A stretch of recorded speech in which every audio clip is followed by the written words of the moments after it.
The following letter was written by an older woman who considers herself a law-abiding citizen.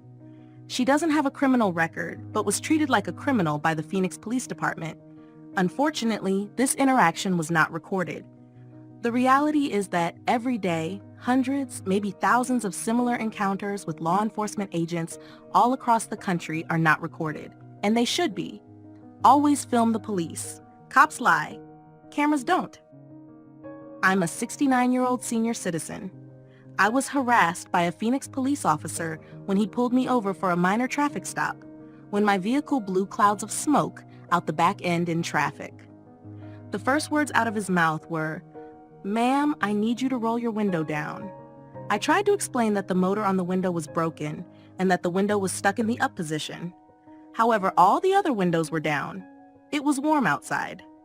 The passenger window was 2/3 down, and both rear windows were about 1/4 of the way down. He pretended not to hear me and just kept repeating his command to roll down the driver's side window, claiming he needed to be able to see inside the car. I again explained it was physically impossible to roll down that window, but suggested that he could walk around to the passenger side, which he refused. I also pointed out that he could clearly see into my car since none of my windows are tinted. I then asked him why he's escalating the stop by insisting on the impossible and pretending his sight was obstructed from the clear glass window. He then walked to the back of my vehicle. At that point, I made sure the car doors were locked because I'd just seen recent videos of the Phoenix Police Department attacking an innocent deaf and disabled man, and I feared for my safety. The officer came back and continued to escalate the situation. He told me to open the car door. I again asked him why this was necessary since all the other windows were down, and he responded by physically attempting to open my driver's side door. But that wasn't good enough.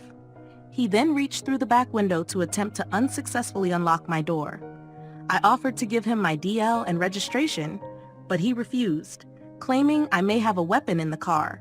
He called for backup, and no less than 5 Phoenix police cruisers showed up like I was a suspect in an armed bank robbery. A cruiser pulled in front and hit my front bumper. Another pulled in behind me, also hitting my back bumper, to pin me in and intimidate me. One of those officers came to the passenger side window and asked if I had any weapons in the car. I told him, "I don't answer questions," to which he responded, "Oh, she's one of those." Eventually, a supervisor showed up. Hoping he would try to de-escalate the situation, he convinced me to get out of the car, saying, if I didn't step out under my own power, I would be dragged out. Some de-escalation. I've seen videos of people getting pulled out of their vehicles. One was a teenager taking too long to get her driver's license out of her wallet and decided I was way too old and frail to survive what they had planned for me. So I complied. I nervously got out with my hands in the air. I didn't want any crazy scared cop shooting me because he feared a 69-year-old grandma might keep him from going home safe tonight. They put me in torture shackles and asked why I wouldn't give my driver's license. I explained that I was never asked for my driver's license and that the initial officer had even refused it when I offered.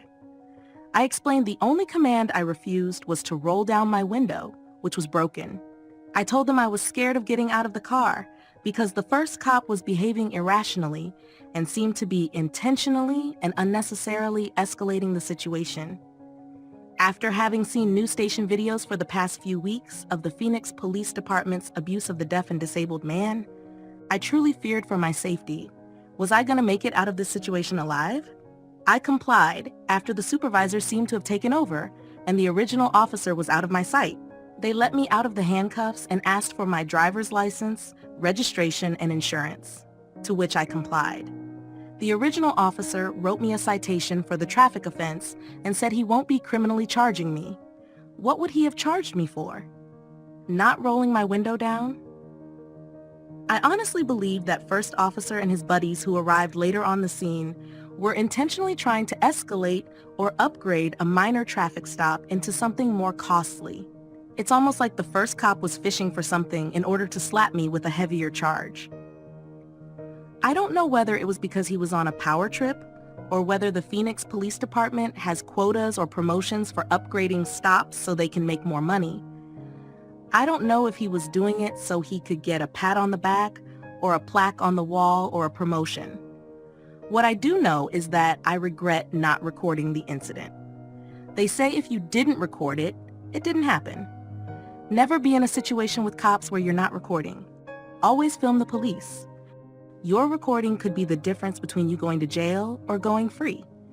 Your recording is your insurance policy. Judges and juries almost always take the cop's word over yours. As they say, cops lie, cameras don't. We upload content daily. If you like these videos, take a second right now, subscribe to the channel, and hit the notification bell so you can be alerted when we upload brand new videos. Help us combat algorithmic suppression by liking and sharing this video. And leave a comment. Tell us about your interactions with law enforcement agents. Have you had positive or negative experiences? Should we trust the police? Are they our friends? Do traffic stops trump constitutional rights? Remember, always film the police.